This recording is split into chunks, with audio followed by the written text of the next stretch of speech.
All right. So since we're done to the 9 parts of speech, let's proceed to nouns. So the kinds of nouns. Kinds of nouns. Okay. So you must use lang yung acronyms na P, C, C, C, C, and A. When we say P, this is proper noun. C, common noun. Okay. Concrete, yes. Next. Compound, very good. Collective, very good. Non-count, very good. Or countable, next. Abstract noun. Yan lang yon. P, C, C, C, C, and A. So these are the kinds of noun. When we say proper noun, this is what we call a specific name of a person, places, things, etc. And it starts with the capital letters. Very good. Capital letters.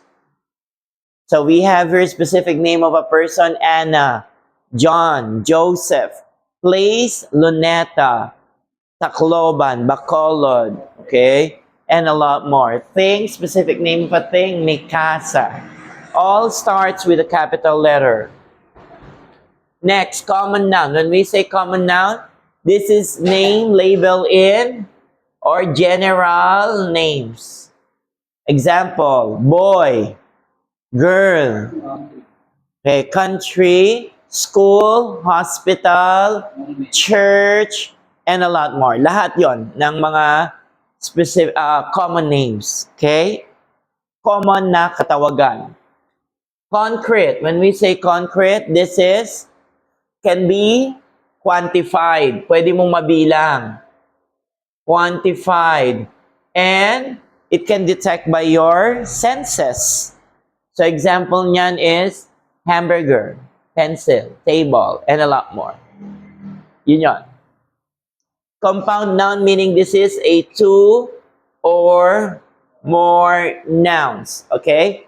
Two or more nouns. Example. So ano yung example nito? Yung two or more nouns. Mainit eh. At divided into three to.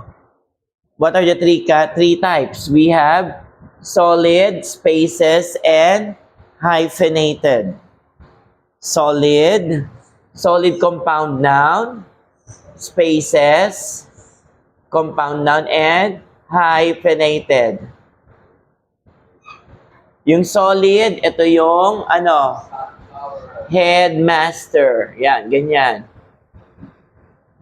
Then, spaces, halimbawa, santan, lotion. And hyphenated, ito yung mother, dash, in, dash, law. Mother-in-law. Kaya hyphenated. Okay? Next, collective. Label as a unit. Clear? Example. Name of a group of fish.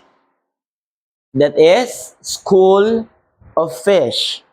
Group of teachers, meaning faculty. Yon. Yung mga yon. Non-count noun, meaning, ano yung non-count? Cannot be, from the word itself, cannot be counted. Okay, cannot be counted. So example, sand, hair, water, rice, yan, air, and etc. Next is abstract noun, meaning, so this is for ideas and feelings. Yan. Example, love, desire, and etc. Okay? Clear? Any questions? So these are the kinds of nouns. May tanong?